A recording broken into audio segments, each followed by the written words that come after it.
Assalamualaikum everyone. We're here today to give you an update on the Sadaqah Jariyah that we had organised for our brother Marden Mahmodi. This idea came from love and to have a legacy left for Marden here, and also to have a continual flowing of du'as for him.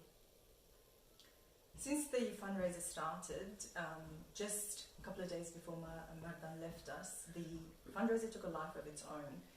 Within days we have raised $9,749. Now for Sadaqah Jariyah we decided to buy 4 wells, and the 4 wells have already been bought, and we will share the certificates with you as soon as they become available.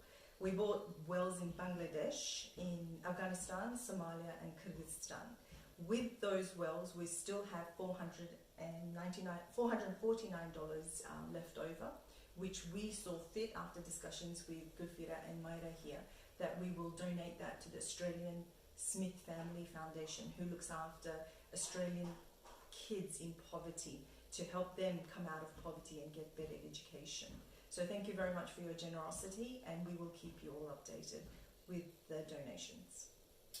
And finally, on behalf of my family and I, words can't express the gratitude that we have towards the Australian Oiled Women's Talent Association and all the organisers. The outpouring of donations towards this united cause will be a beautiful and everlasting reminder for his daughter Alina.